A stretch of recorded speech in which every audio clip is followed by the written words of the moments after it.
bienvenue sur cette nouvelle vidéo. Je vous retrouve sur mon canapé, chill.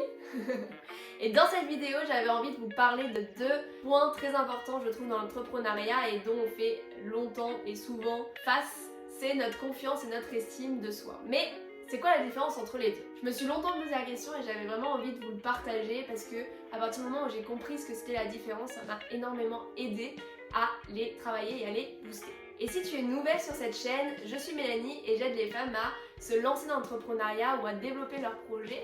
Je les aide à prendre confiance en elles et à leur donner des outils qui vont les aider à développer leurs projets.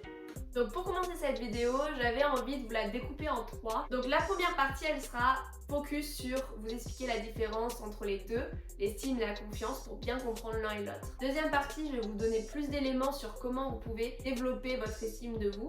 Et sur la dernière partie, ça sera des éléments aussi, des conseils pour venir booster votre confiance en vous. Donc pour commencer, déjà, vous donner une définition de l'estime et de la confiance. L'estime de soi, c'est tout simplement la valeur et l'opinion que tu as de toi-même. C'est la différence entre la personne que tu es aujourd'hui et la personne que tu rêves devenir. Et ton cerveau, en fait, fait une estimation. Vous avez capté? Estime, estimation. Entre ces deux personnes-là. Et ça, c'est l'estime que tu as de toi-même. La confiance en soi, c'est relié plus à ta capacité à faire les choses. Tu sais que tu es capable de faire ça ou ça, tu sais que tu as les compétences de faire ça ou ça, et c'est ta capacité à relever certaines problématiques, certains challenges, et c'est souvent relié à des expériences du coup de ton passé qui t'aident à avoir cette confiance en toi et de savoir que tu es capable de relever ce challenge-là. Et l'estime de soi, je dirais qu'elle peut être influencée par les années, elle peut être influencée aussi par l'extérieur, par ce que les gens te disent, par tes expériences. Si nous les femmes, elle peut être impactée par nos cycles féminins. Mais gardons en tête, et c'est vraiment important, c'est que personne n'est responsable de notre estime de nous-mêmes. On reste responsable de nos émotions. Et si tu laisses les actes des autres, donc de l'extérieur, prendre le contrôle sur l'estime que tu as de toi-même, alors tu perds le pouvoir de ta vie. Et ça, c'est hyper important de le comprendre. Plus tu te responsabilises, plus on se responsabilise de ce qui se passe à l'intérieur de nous, plus on a le contrôle et le pouvoir sur notre vie. Plutôt cool. Et l'estime de soi, ce qui est bien, c'est que c'est un bon indicateur pour te dire si oui ou non tu es aligné avec tes valeurs. C'est plutôt intéressant de savoir comment tu te vois, quelle est la valeur que tu penses avoir, l'opinion que tu as de toi-même, et si elle est peut-être basse, c'est peut-être parce que tu n'es pas aligné avec tes besoins, avec ce qui est vraiment important pour toi aujourd'hui. Un autre élément que je peux partager avec toi sur comment comprendre qu'est-ce qu'est l'estime de soi, c'est de te dire que l'estime de soi, c'est comme un énorme bloc, tu vois. Et dans cet énorme bloc, il y a trois sous-éléments qui viennent la composer. L'image de soi, l'amour de soi et la confiance en soi. Et donc si tu peux travailler ces trois éléments-là, ça va t'aider à booster cette estime que tu as de toi-même. L'amour de soi, est-ce que tes besoins sont cohérents justement avec tes valeurs? Et à quel point tes actions répondent à ces valeurs hautes que tu as? Et si pendant la vidéo tu te dis mais les valeurs, moi je sais quoi, c'est la famille, c'est le respect, moi je sais pas trop ce que c'est mes valeurs, t'inquiète pas, mercredi prochain, je te fais une vidéo justement sur comment connaître tes valeurs et sur quoi tu as envie réellement dans ta vie de mettre de la valeur. Petite nuance. L'image de soi, c'est un peu plus comment tu te vois, comment tu te parles, comment tu te juges, et c'est souvent influencé aussi par l'extérieur, par tes proches, ta famille, ce qu'ils disent de toi. Et la confiance en soi, comme je t'ai expliqué avant, c'est tu sais ou pas que tu es capable ou pas de faire quelque chose. Donc déjà, si tu comprends ça, ça va t'aider à travailler sur ces trois points-là et faire un peu le point sur où est-ce que tu sens qu'il y a plus de faiblesse. Je vais te donner trois conseils qui sont simples et rapides à appliquer dans ton quotidien pour justement gagner en estime de toi. La première chose, et peut-être que tu en as déjà entendu parler, on le fait peu, mais on se dit ça serait bien de le faire. C'est d'être ancré dans l'instant présent. En réalité, souvent, le réflexe qu'on a tous, c'est de flipper de quelque chose qui n'est pas encore arrivé en se servant de quelque chose qui est arrivé mais qui n'est plus là. Ça ne sert à rien de projeter quelque chose. Utilise ce que tu as là maintenant, aujourd'hui, jour après jour, où est-ce que tu en es. Deuxième conseil, apprends tes limites et respecte-les. Entre ta vie pro et ta vie privée, entre le moment pour toi et le moment pour les autres, connais toutes ces limites que tu as et respecte-les. Troisième conseil, commence déjà à t'habiller, à parler, à te comporter, à bouger comme la personne que tu veux devenir.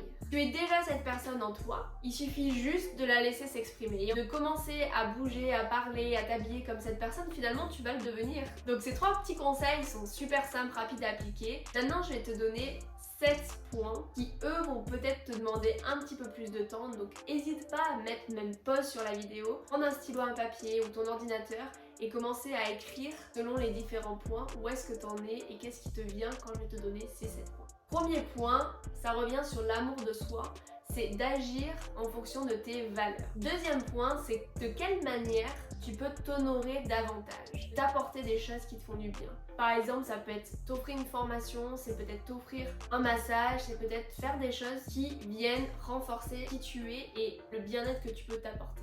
Un autre point super important et qu'on se rend pas forcément compte qu'on fait des fois, c'est de la manière dont on va se parler. Mais de l'importance sur la manière dont tu vas te parler dans ta tête, de manière verbale. Et des fois on dit punaise mais je suis débile ou quoi? Non, ça c'est des choses, il faut comprendre que ton corps, ton énergie, ton subconscient le capte. Du coup c'est important de te parler en peut-être te regardant devant le miroir. Moi c'est ce que je fais des fois, je regarde devant le miroir, je me souris, je me dis Annie, tu vas être cette femme ambitieuse qui va réussir. Ça a l'air débile peut-être, mais en réalité on s'en fiche du regard des autres et on s'en fiche même de ce que vous pouvez penser sur ce moment-là. Juste faites-le pour vous. Mettez de l'importance sur ce que vous vous dites au quotidien. Quatrième point, reconnaissez vos talents.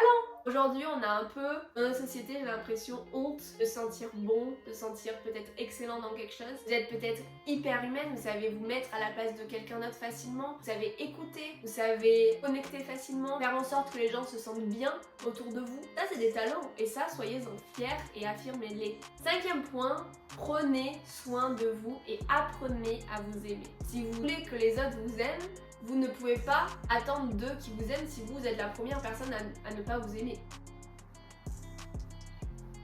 Donc, prenez soin de vous, faites des choses aussi qui vous plaisent, qui vous font du bien. Ça revient un peu sur le point de venir vous honorer.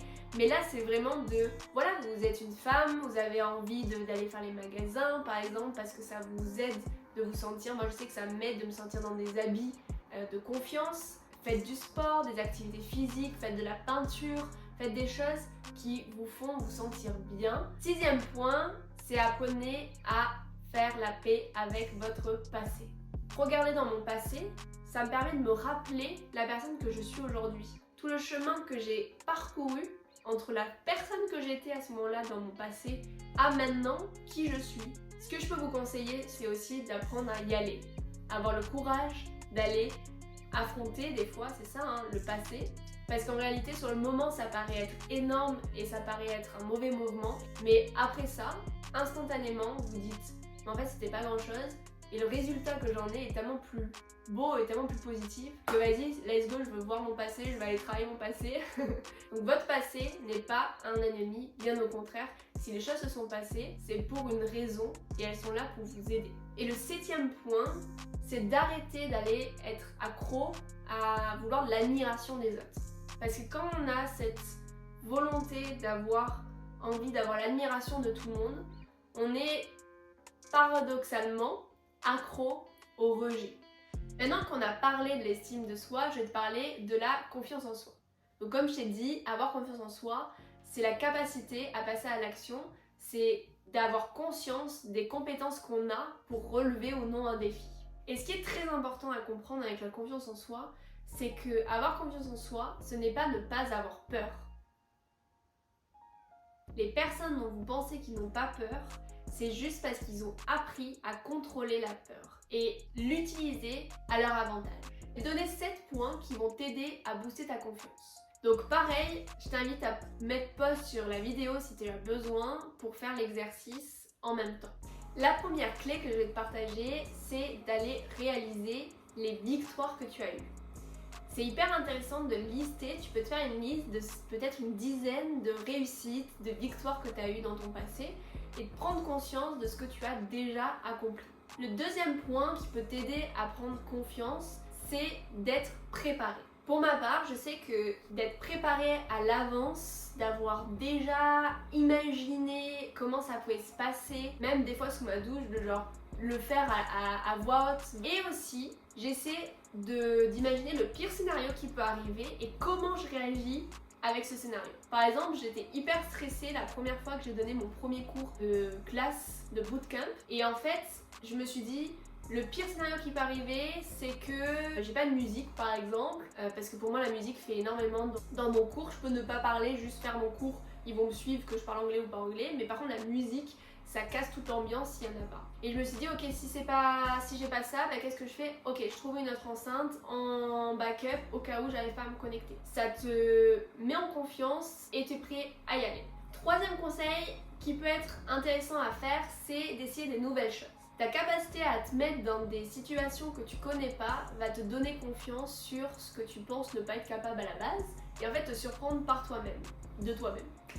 Je sais pas si ça se dit comme ça. Bref, vous avez compris. Le quatrième point, on en a déjà discuté dans l'estime de soi, mais parce que c'est forcément relié, c'est de venir apprendre à t'aimer. Et t'aimer dans ta globalité, que ça soit t'aimer avec tes faiblesses, que ça soit t'aimer avec tes forces. Sois conscient déjà, consciente de ce qui est tes forces et ce qui sont tes faiblesses. Et aime-toi pour ces deux faces de ta personnalité. Cinquième point, sois à l'aise avec le fait d'être vulnérable. Il n'y a rien de plus fort qu'une personne qui sait à 100% s'ouvrir quand elle est heureuse, quand elle est moins heureuse, quand elle est en colère, quand elle a de la peine. Sixième point, c'est la physiologie. Apprends à te sourire dans la glace, apprends à danser si tu as envie de danser parce que tu es trop contente de toi, parce que tu viens de faire quelque chose. Vraiment, tout ce qui se passe dans ton corps, la manière dont tu te tiens, ça compte. Par exemple, comme je te disais, moi ce que j'aime faire, c'est me mettre en position super girl comme ça. Donc je mets mes poids ici et je me regarde, le menton bien levé, bien fière de moi. Et là je me dis, tu vas être capable de faire ça. Et juste ça, le fait que j'ai une position avec mon corps hyper ouverte déjà et fière de moi, ça me donne de l'énergie, ça me donne de la force. Donc ça me donne confiance en moi. Septième point, c'est de trouver pourquoi tu fais les choses. Mais un pourquoi qui est tellement profond, qui te donne l'énergie et l'ambition, la niaque de pouvoir avancer. Par exemple, pour ma part, le pourquoi je fais les choses, c'est que j'ai vraiment envie d'impacter les femmes et de donner cette opportunité à d'autres femmes, comme moi on me l'a donné un jour, de croire en elles, de vivre la vie de rêve qu'elles veulent et de foncer là-dedans. J'ai envie de laisser un impact, un héritage de mon passage sur Terre au final. Ce pourquoi-là, je sais pourquoi je fais ça et si je rencontre un challenge et si je rencontre des personnes qui vont peut-être critiquer ou quoi, c'est pas grave, je sais pourquoi je fais les choses. Il y a un huitième point, petit bonus, c'est suivez des personnes qui vous inspirent. En réalité, d'avoir par exemple des biographies de femmes qui m'inspirent, d'écouter des podcasts, de suivre sur Instagram des femmes qui m'inspirent, au quotidien, me donne un environnement, me crée un environnement de personnes que j'admire et qui me donnent envie moi aussi d'avancer. Parce que si elles l'ont fait, vous pouvez aussi le faire, je peux le faire, tu peux le faire. Et ça me met dans une énergie où j'ai envie tous les jours d'avancer vers mes projets et ma vie de rêve. Donc forcément, ça me donne confiance aussi en moi et en mes projets. C'est tout pour moi pour cette vidéo. J'espère qu'elle pourra vous aider et que vous comprendrez mieux la différence entre estime et confiance en soi. N'hésitez pas à mettre en commentaire peut-être si vous avez d'autres méthodes, vous, pour booster votre confiance, si vous faites certaines choses dans votre quotidien. Je lirai avec grand plaisir vos commentaires. Et on se retrouve mercredi prochain pour une nouvelle vidéo sur la thématique des valeurs et sur quoi réellement vous voulez mettre de la valeur, savoir, comprendre et définir ces valeurs-là ensemble. Je vous dis à très vite, à mercredi! Vous-même, merci d'avoir suivi la vidéo!